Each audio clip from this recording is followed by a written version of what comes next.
Hello friends and welcome to Philoform. My name is Nidhu Chaudhary, your UGC net paper first faculty. आप सभी को पता है हम लोग यूनिट वाइज क्वेश्चन सॉल्यूशंस करते हैं और उसके लिए यूनिट 9 अभी हमारा चैप्टर चल रहा है और पीपल डेवलपमेंट एंड एनवायरमेंट उसके अकॉर्डिंग जो भी क्वेश्चंस बनते हैं वो हम लोग सॉल्यूशंस करते हैं। और क्लास नंबर जो है वो हमारी है 24th वाली, ठीक है। तो देख लेते हैं 24th वाले क्लास में हम लोग कौन से टॉपिक पर हम लोग बात करने वाले हैं। तो उसके पहले आप सभी को बता दूं कि ये हमारा व्हाट्सएप ग्रुप है भाई, व्हाट्सएप को ज्वाइन कर दो, टेलीग्राम को ज्वाइन कर दो एंड ये हमारी इंस्टा आईडी है तो इसको आप फॉलो कर लो, ठीक है। यहाँ पे आपको लिंक, इंफॉर्मेशंस, अपडेट एंड जो भी आपको क्वेरीज होगी उसके सॉल्यूशंस यहाँ पे आपको मिल जाएंगे, ठीक है। तो ये ज्वाइन करना बहुत ही ज़्यादा इम्पोर्टेंट है। और हमारी जो क्लासेस है वो M P SET, Rajasthan SET at all SET examinations के अकॉर्डिंग हमारी क्लासेस चलती है।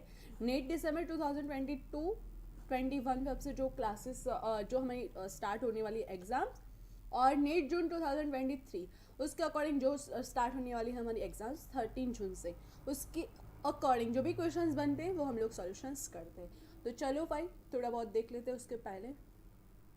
उसके पहले 9 बजे हमारी क्लास होती है, 10 बजे होती है थियोरी की क्लास, 11 बजे होती है आपकी मैथ की क्लास एंड 9 बजे होती है आपकी आईसीटी की क्लास, ठीक है। यस, एंड ऑनलाइन क्वीज है 12 बजे आपका टाइमिंग है भाई, ठीक है। तो उसको ज्वाइन करना मत भूलिएगा, बहुत ही ज़्यादा इम्पोर्टेंट है ये सीरीज़ जो भी है क्वेश्चंस की वो आपको बहुत ही ज़्यादा हेल्पफुल करेंगे। ओके देन आज का जो चैप्टर्स है वो कौन सा है भाई, वो कौन सा है बताओ भाई। आज का जो चैप्टर्स है वो कौन सा है, तो वो है नेचर एंड एनर्जी रिसोर्सेज, ठीक है। तो चैप्टर 5 वाला है, हमने कल ये देखा, उसके आगे एनवायरमेंटल इशू देखा, उसके आगे ह्यूमन एंड एनवायरमेंट इंट्रैक्शंस देखा और उसके आगे हमने देखा डेवलपमेंट एंड एनवायरनमेंट, ठीक है। तो इसके अकॉर्डिंग हम लोग जो भी क्वेश्चंस बनते हैं नेचुरल एंड एनर्जीज रिसोर्सेज उसके अकॉर्डिंग जो भी क्वेश्चंस बनते हैं वो हम लोग सॉल्यूशंस करते हैं। चलो भाई आगे चलते हैं, क्या आप लोग रेडी हो? लेट्स स्टार्ट करें। तो yes in the comment box.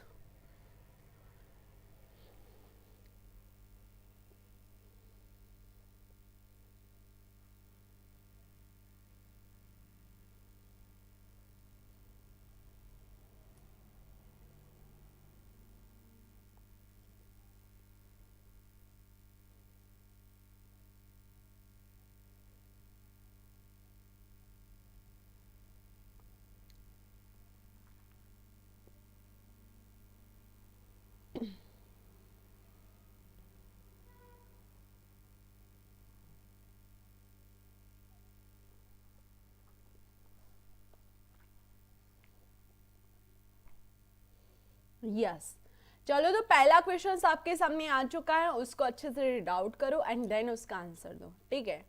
अच्छे से रीड आउट करना।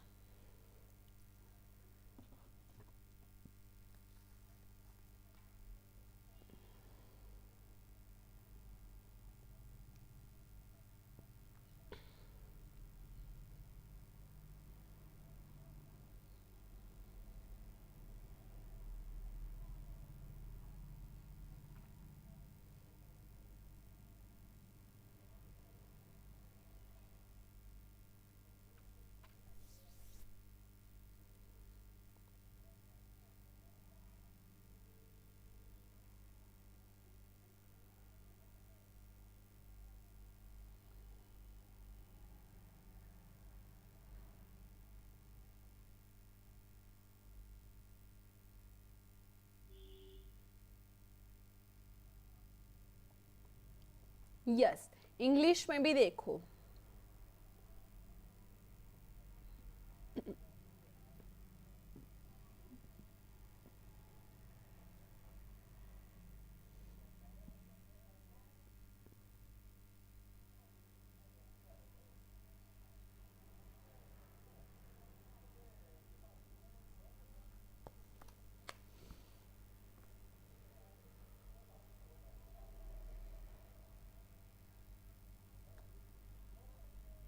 Yes, correct answer is C part.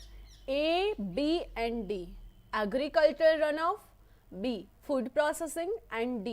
Sewage event.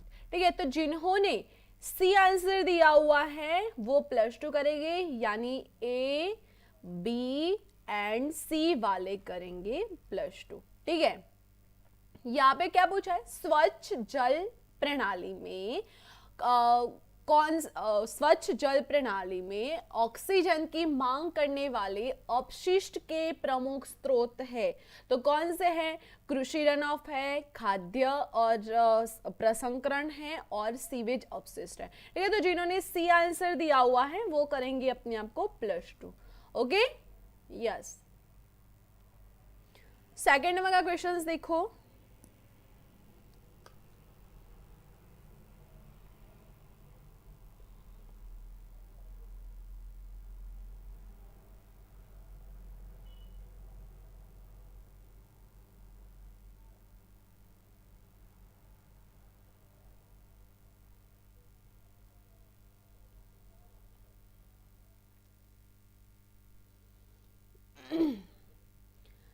इनमें से कौन सा नवीनीकरण प्राकृतिक संसाधन निम्नलिखित है.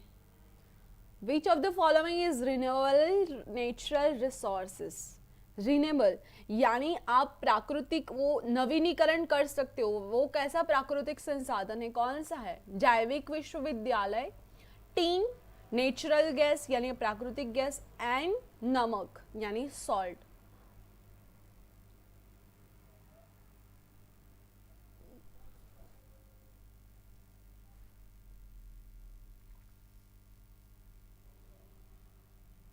Yes, A is correct answer, जैविक विश्वविद्यालय, biological university is right answer. जिन्होंने ए आंसर दिया हुआ है वो करेंगे अपने आप को +2. ओके, थर्ड नंबर का क्वेश्चन देखो.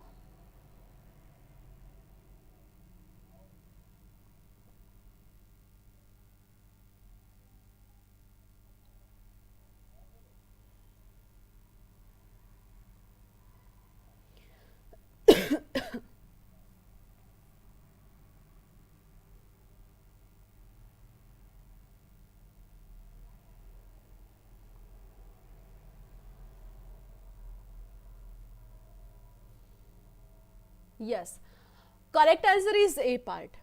यहाँ पे क्या पूछा है क्वेश्चंस में कि बायोमास ईंधन में एक स्थायी कार्बन तटस्थ ऊर्जा स्रोत बनाने की क्षमता होती है, क्योंकि वे क्या होता है कि वो दहन में कार्बन डाइऑक्साइड का उतना ही उत्पादन करते हैं जितना जब वे बढ़ते हैं तो वे उपभोग करते हैं. ठीक है, तो क्या है कि जब वो बढ़ते हैं यानी जब वो बढ़ते हैं तो उसका ग्रहण करते हैं उतना ही वो कार्बन डाइऑक्साइड का उत्पादन करते हैं. ठीक है, तो बायोमास में क्या होता है, तो उसमें produce carbon dioxide in carbon combustion as much as they consume when they grow.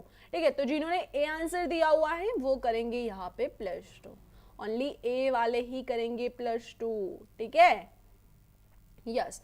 Fourth number का क्वेश्चन देखो.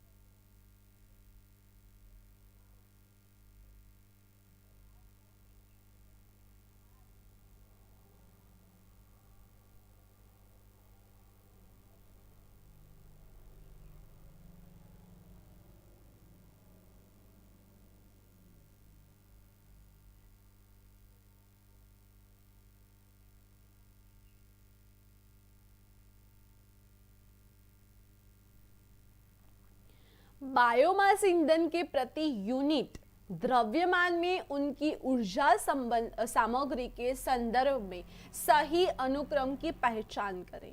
यहाँ पे आइडेंटिफाई सीक्वेंस करनी है biomass fuel in term of their energies content per unit mass. ठीक है, पहला है गोबर यानी सूखा गोबर, नारियल के गोले और बिना छांटे घरेलू कचरा।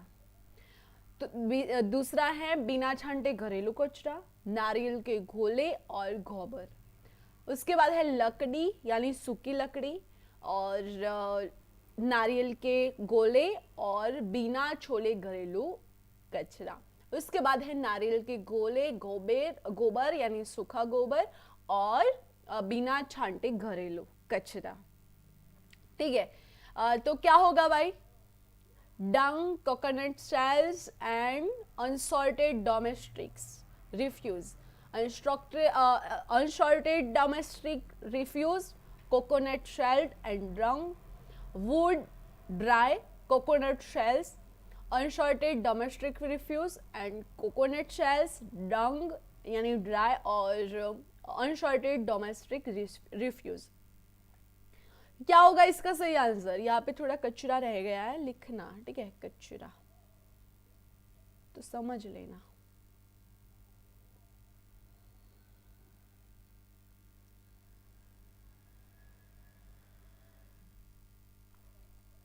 ओके, तो इसका सही आंसर होगा डी पार्ट, यानी नारियल के गोले, गोबर एंड बिना छांटे घरेलू कचरा। इसी सीक्वेंस में होगा यूनिट का द्रव्यमान।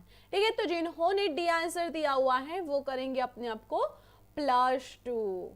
ठीक है, यस। 5 नंबर का क्वेश्चन देखो।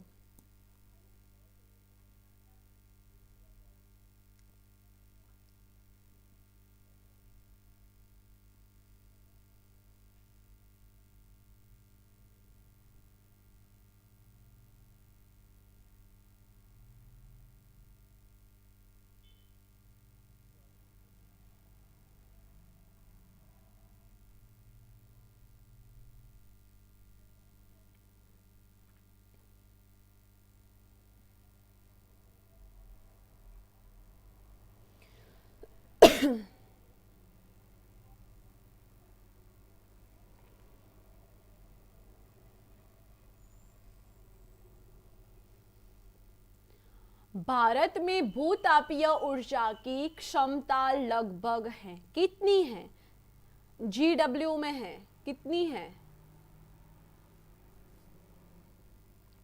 और पहले तो मुझे ये बताओ कि GW का फुल फॉर्म क्या होता है, ये भी बता देना। ठीक है, भारत में भूतापीय ऊर्जा की क्षमता लगभग कितनी है?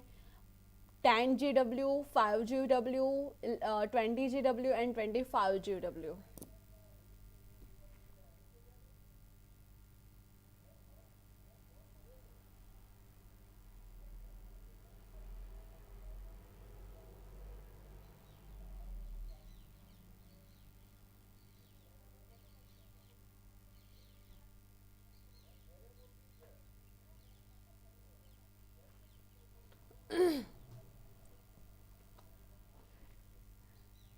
यस, कौन बताएगा मुझे GW का फुल फॉर्म?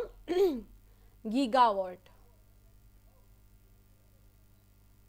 ठीक है, तो कितनी होती है भाई? तो यहाँ पे होती है 10 GW। ठीक है, 10 गीगावाट। भारतीय भूतापीय ऊर्जा की क्षमता 10 GW होती है। Okay, potential of geothermal power in India in approximately 10 GW। Okay, तो जिन्होंने ए आंसर दिया हुआ है वो करेंगे अपने आप को +2। 6 नंबर का क्वेश्चन देखो। 6,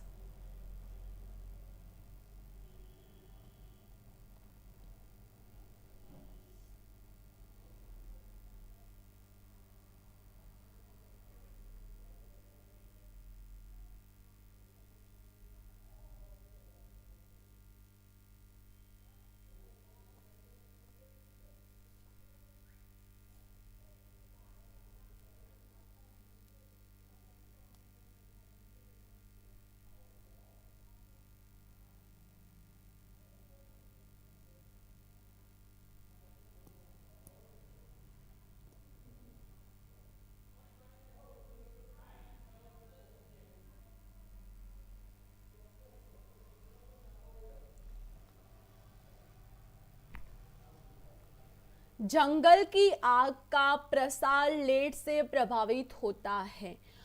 ढलान, उल्लू, मिट्टी की नमी और हवा। क्या होगा? स्लोप मूव, सॉइल मॉइस्चर और वाइंड। क्या होगा भाई? तो इसका सही आंसर होगा D part, A B and C तीनों ही होगा। ठीक है, फॉरेस्ट में तीनों ही होगा, ढलान उल्लू भी होगा और मिट्टी की नमी भी होगा और हवा भी होगा। ठीक है, तो जिन्होंने डी आंसर दिया हुआ है यानी ऑल द अबाउ भी बोल सकते हो आप लोग, और ए बी एंड सी भी बोल सकते हो। ठीक है, तो जिन्होंने डी आंसर दिया हुआ है वो अपने आप को करेंगे +2। यस, 7th नंबर का क्वेश्चन देखो।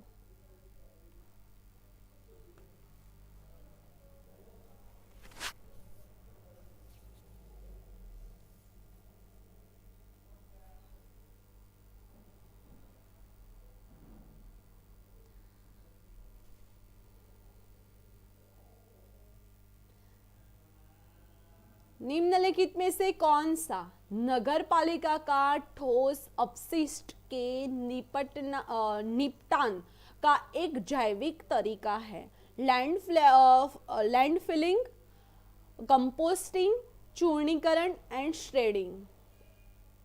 Which of the following is a biological method of disposal of municipal solid waste?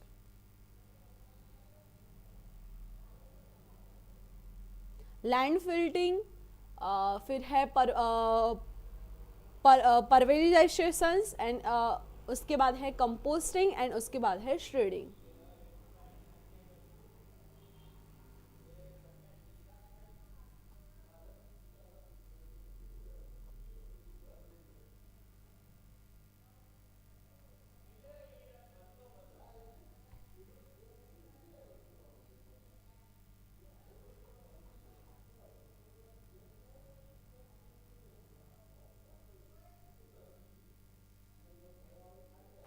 Yes, C is correct answer, composting. ठीक है, सी इज करेक्ट आंसर। जिन्होंने सी आंसर दिया हुआ है वो करेंगे अपने आप को +2। ओके, 8 नंबर का क्वेश्चन देखो। भारत सरकार द्वारा वर्ष 2022 तक पवन ऊर्जा से बिजली उत्पादन का लक्ष्य निर्धारित किया गया है। कितने गीगावाट का? 60 gigawatt, 50 gigawatt, 40 gigawatt and 15 gigawatt.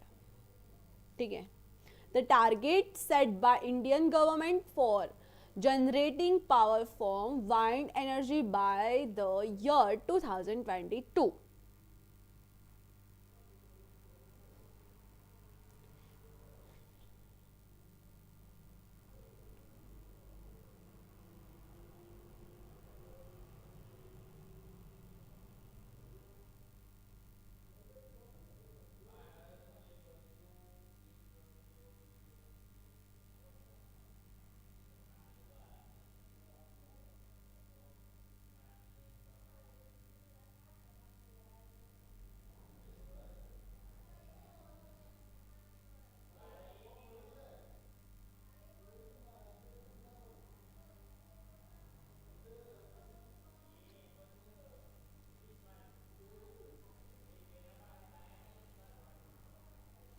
Yes, correct answer is a part. 60 gigawatt जो है वो 2022 तक जनरेट करने के लिए इंडियन गवर्नमेंट ने पावर फ्रॉम विंड एनर्जी के लिए टारगेट बनाया था। ठीक है, ये भी याद रख लिया करो, बिल्कुल लेटेस्ट क्वेश्चंस है। ठीक है, लेटेस्ट क्वेश्चंस है तो आपको याद रखना चाहिए कि 22 तक 60 गीगावाट का उत्पादन करने का निर्धारण लक्ष्य बनाया हुआ है भारत सरकार ने।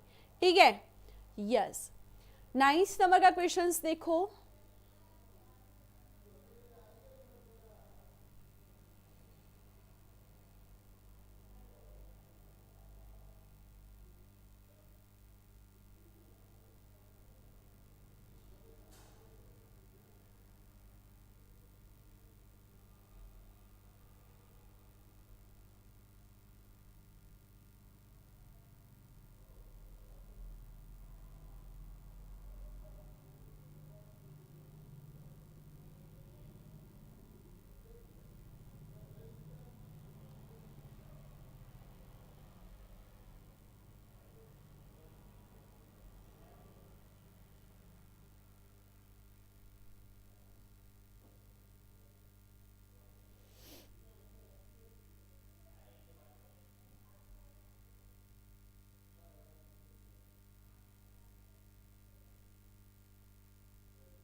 Yes, correct answer is C part, silt clay and gravel sand, ठीक है, silt clay and gravel sand.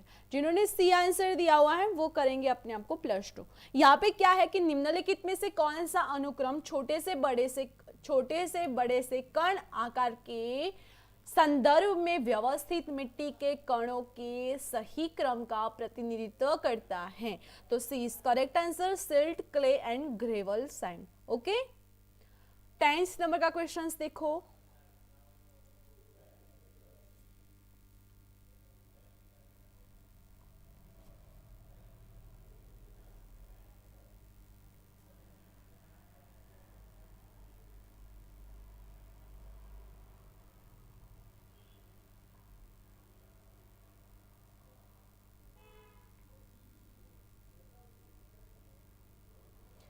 Oligotrophic झीलों की विशेषता है, क्या होगी? Oligotrophic lake are characterised by high level of nutrient, low level of nutrient, absence of nutrients and high level of organic matter। यानी पोषक तत्वों का उच्च स्तर, पोषक तत्वों का निम्न स्तर, पोषक तत्वों की अनुपस्थिति और कार्बनिक पदार्थ का उच्च स्तर। क्या होगा? ओलिगोट्रॉपिक झीलों की विशेषता, कैरेक्टराइज्ड।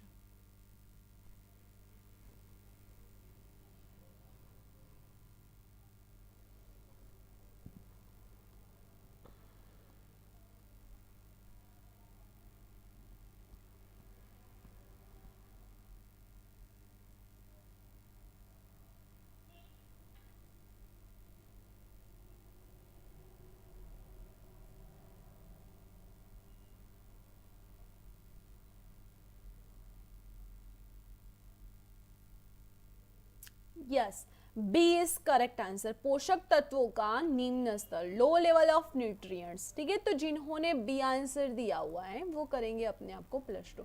ओलिगोट्रॉपिक जो है लेक, यानी ओलिगोट्रॉपिक झीलों है उसमें पोषक तत्व ही नहीं है, यानी निम्न स्तर पर होते हैं। ठीक है, तो जिन्होंने बी आंसर दिया हुआ है वो करेंगे अपने आप को +2। यस, 10 के बाद हाउ इज द जोश,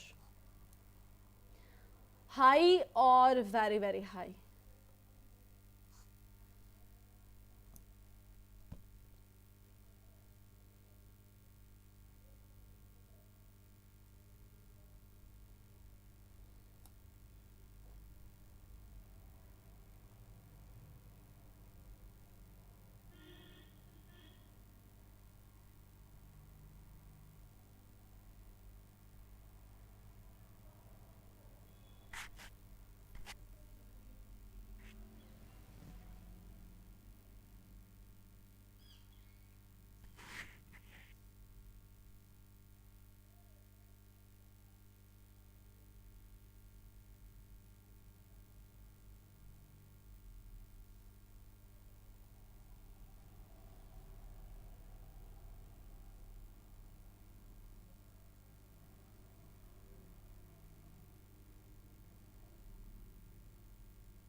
यस, 11th नंबर का क्वेश्चंस देखो।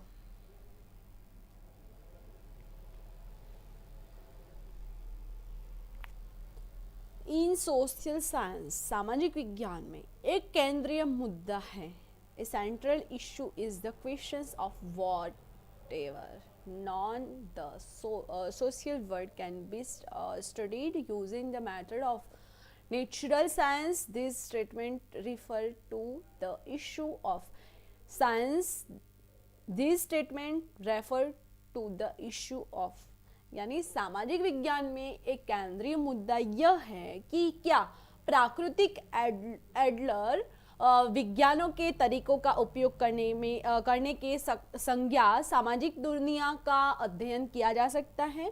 यह कथन इस मुद्दे को संदर्भित करता है विज्ञान। यह कथन किसका है भाई? सत्ता मीमांसा का, एक्सियोलॉजी का, ज्ञान मीमांसा का या फिर व्युत्पत्ति का?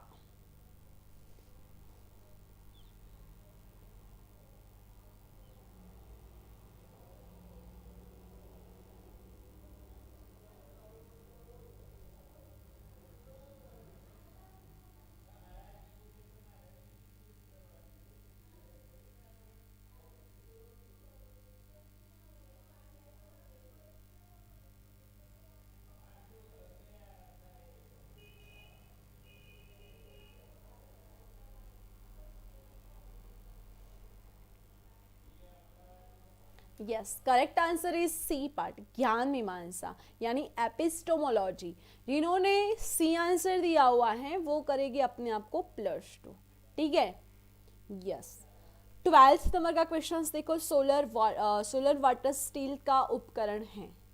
Solar water still is a device to, सौर ऊर्जा का उपयोग करके पीने योग्य पानी का उत्पादन, सौर ऊर्जा का उपयोग करके पानी पंप करें और सौर ऊर्जा का उपयोग करके बिजली उत्पन्न करें और सौर ऊर्जा का उपयोग करके गर्मी उत्पन्न करें।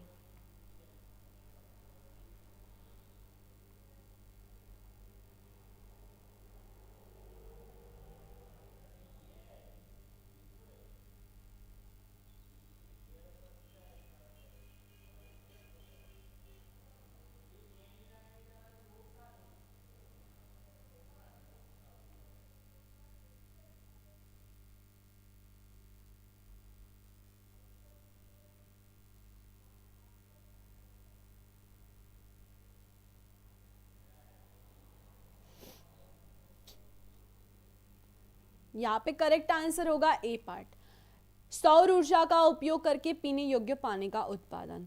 Produce portable water by using solar energy, ठीक है। सोलर वाटर स्टील का उपकरण क्या है, तो produce a portable water by using solar energy. तो जिन्होंने ए आंसर दिया हुआ है वो करेंगे अपने आप को +2, ओके। 13 नंबर का क्वेश्चन देखो,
यस, यहाँ पे correct answer is B part यानी चाइना, चीन।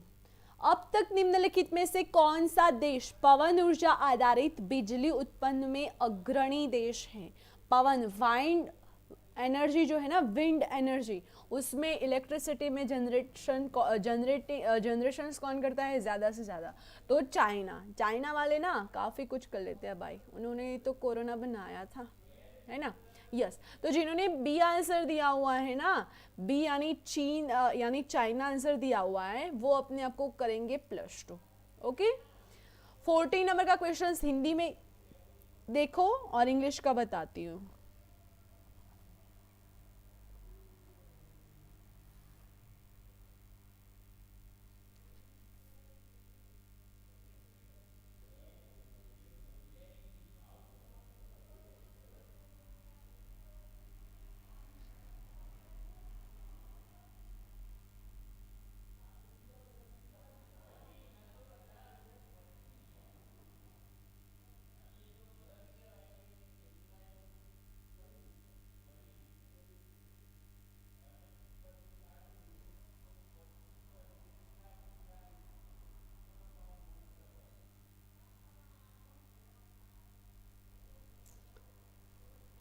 नीचे दो कथन दिए हुए, असर्शंस एंड रीजंस। उसमें क्या है, तो असर्शंस ये करता है, दावा ये करता है कि समकालीन पर्यावरण प्रवचन में बड़े जल विद्युत संयंत्रों पर छोटे जल विद्युत संयंत्रों का प्राथमिकता दी जाती है। और कारण क्या दिया है, तो कारण ये दिया हुआ है कि एक बड़े जल विद्युत संयंत्र के तुलना में एक छोटे जल विद्युत संयंत्र की स्थापना कम पूंजी गहन है। उपरोक्त कथनों में आलोक में सबसे उपयुक्त चुने, ठीक है। और इंग्लिश में भी देखो, उसका ही सेम इंग्लिश में भी देखो।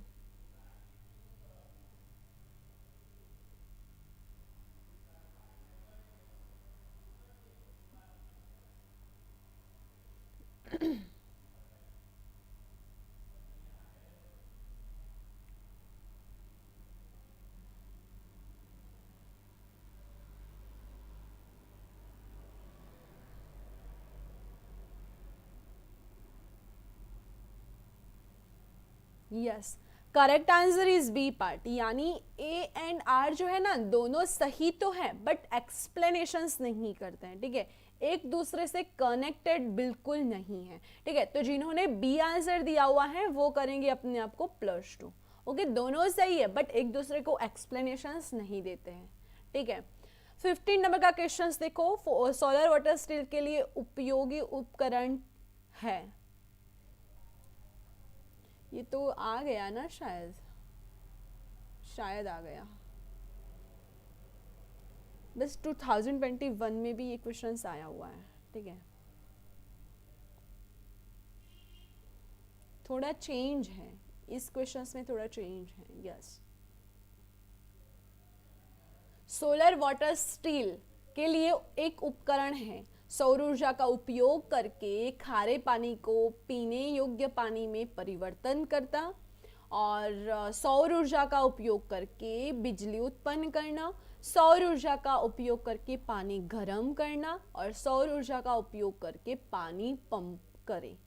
क्या होगा सोलर वाटर स्टील का यूज, उपकरण का यूज, डिवाइस का यूज क्या होगा?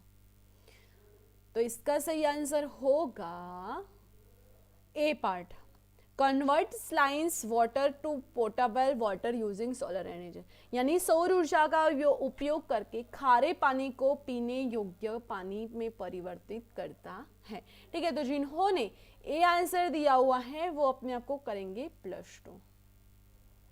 16 नंबर का क्वेश्चंस देखो, ये भी 2021 में लेटेस्ट क्वेश्चंस है भाई, ये लेटेस्ट क्वेश्चंस की सीरीज है, तो अच्छे से देखना, ठीक है, कंफ्यूज ना हो जाना।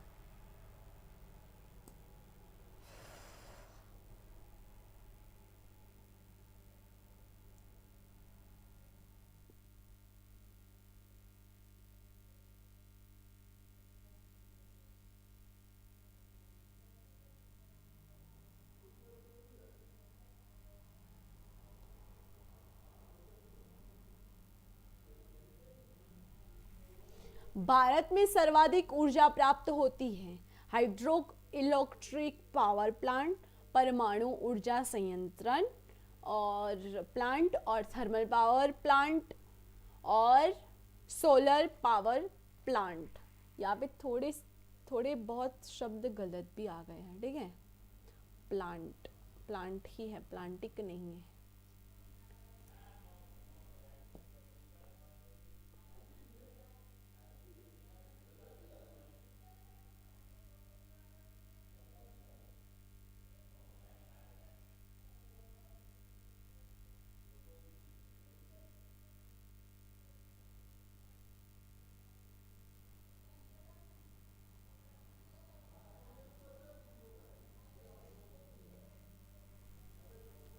Yes, C is correct answer, thermal power plant. जिन्होंने सी आंसर दिया हुआ है वो करेंगे अपने आप को +2। भारत में सर्वाधिक ऊर्जा प्राप्त होती है किससे? तो थर्मल पावर प्लांट से। ओके, तो सी इज करेक्ट आंसर, सी वाले +2 करेंगे। 17 नंबर का क्वेश्चन देखो, मैंग्रोव पाए जाते हैं कहाँ पे? मैंग्रोव्स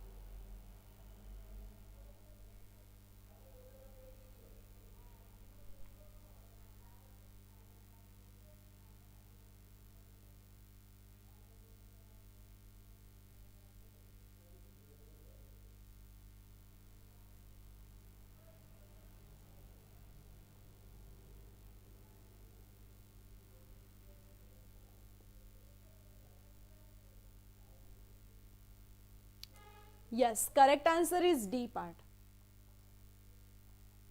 खारा पानी, सलाइन वाटर। मैंग्रोव जो है ना वो खारे पानी में पाए जाते हैं, ठीक है। ये 19 में ही क्वेश्चंस आ चुका है, तो उसके अकॉर्डिंग देखो भाई, मैंग्रोव्स इतना सिंपल क्वेश्चंस कि खारे पानी में होता है, वो सिंपल क्वेश्चंस आ सकता है, तो हमारे एग्जाम्स में भी शायद आ ही जाए, तो उसके अकॉर्डिंग हमें अच्छे से प्रिपरेशंस करनी है, ठीक है। तो डी वाले अपने आप को करेंगे +2, D is the right answer. 18 number का क्वेश्चंस देखो।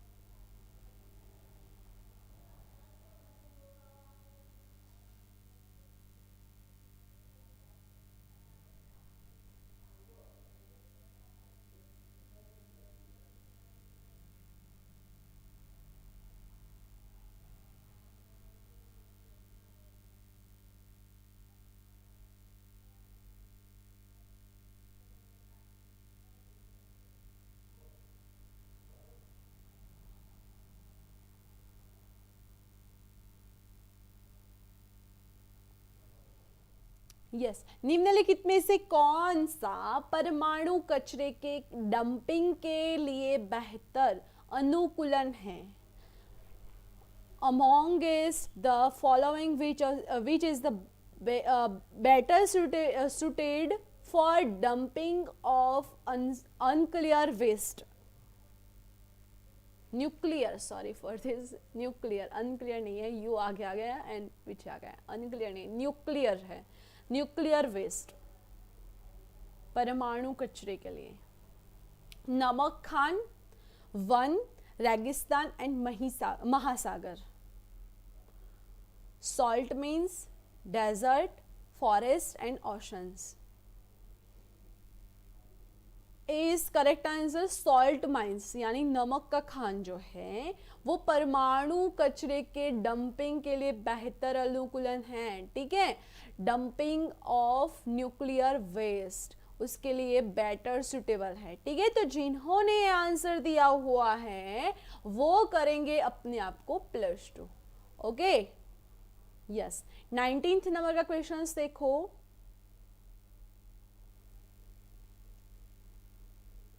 वर्ष 2030 में यानी 2030 तक भारत में विद्युत शक्ति की कुल स्थापित क्षमता में नवीकरणीय ऊर्जा की हिस्सेदारी के लिए भारत सरकार का लक्ष्य है कितना?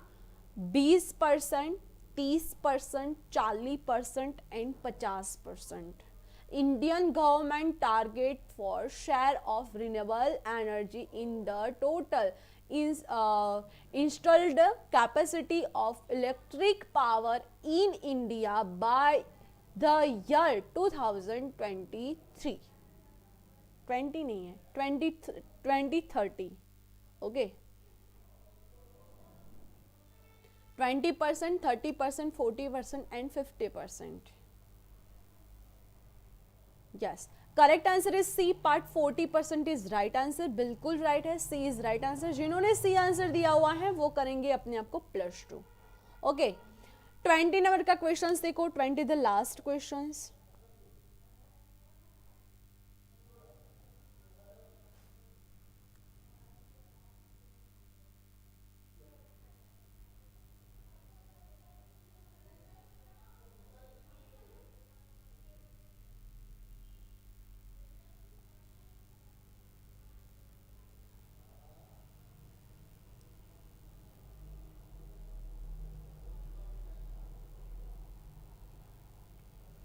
ऊर्जा के निम्नलिखित स्रोतों में विद्युत ऊर्जा उत्पादन की दक्षता सबसे कम है। Efficiency of electrical power generations is least among the following sources of energy in case of solar, wind, geothermal and nuclear, सौर, हवा, भूतापीय एंड परमाणु।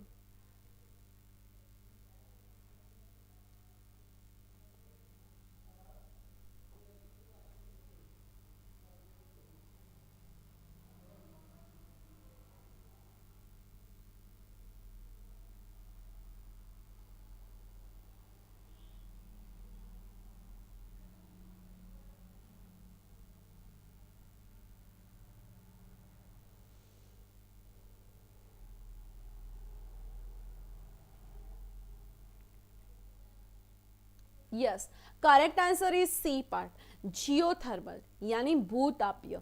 जिन्होंने सी आंसर दिया ना वो करेंगे अपने आप को +2, सी वाले जियोथर्मल वाले करेंगे +2। यहाँ पे आप सिंपल से भी बता सकते थे कि ऊर्जा के निम्नलिखित स्रोतों में से विद्युत ऊर्जा उत्पादन की दक्षता सबसे कम है तो वो जियोथर्मल में है, ठीक है। तो जिन्होंने सी आंसर दिया हुआ है वो करेंगे अपने आप को +2। Yes, what's your score, score card send करो भाई फटाफट से। 40 में से कितने नंबर आए आपको?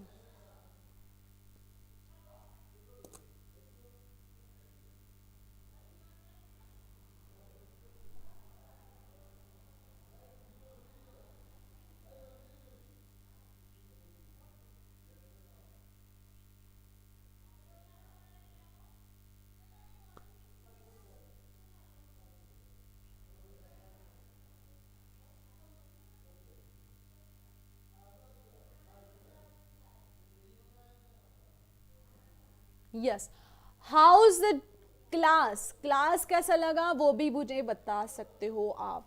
कहाँ पे? इन द कमेंट बॉक्स में। आपके स्कोर एंड कमेंट कि क्लास कैसा लगा दोनों कमेंट बॉक्स में आपको बताना है, ठीक है। यस, जीके की क्लास का टाइमिंग है 8 बजे, पीवाईक्यू एमसीक्यू का टाइम है 9 बजे, यूनिट जो यूनिट नहीं बट उषा मैम की टाइम है 10 बजे, मैथ रीजनिंग की टाइम है 11 बजे एंड आईसीटी की टाइम है 9 बजे, ठीक है। और कल का हमारा टॉपिक कल क्या है भाई? 26 दिसंबर, कहाँ पे? जनवरी है भाई। और कल का टॉपिक हमारा रहेगा नेचुरल हैजार्ड एंड डिसास्टर, ठीक है। तो जिन्होंने नहीं देखी, अब आगे की क्लासेस नहीं देखी वो देख सकते हैं भाई, ये सारे के सारे टॉपिक हमने कवर कर लिए हैं। और जिन्होंने देखी है तो वेल एंड गुड, रिवाइज करके रखो क्योंकि 8 वाला चैप्टर जो है वो हम इसमें से ही कराने वाले हैं तो उसमें भी आपको हेल्प मिलेंगी। यस, प्लेलिस्ट बनी हुई है यहाँ पे आप देख सकते हो। तो उसके अकॉर्डिंग आपको अगर नहीं पता है, आपने आगे की क्लासेस नहीं देखी है तो उसके अच्छे से रिवाइज करो और ध्यान रखो, ठीक है। प्रिपरेशंस अपनी आसानी से बनाओ एंड सब्सक्राइब कर लो भाई। यहाँ पे बेल आइकन को ऑन करोगे तो डेली के डेली क्लास के लिंक मिल जाएंगी। And how to play paid class, तो पेड क्लास लेने के यहाँ पे आपको व्हाट्सएप नंबर दिया हुआ है, यहाँ पे आपको वेबसाइट दी हुई है और 70% 75% ऑफ एंड 999 में ये कोर्स मिल रहा है आपको, ठीक है। यस, आज के लिए इतना ही। Thank you for watching this video. Have a nice day, take care, bye students, bye bye. मिलते हैं कल।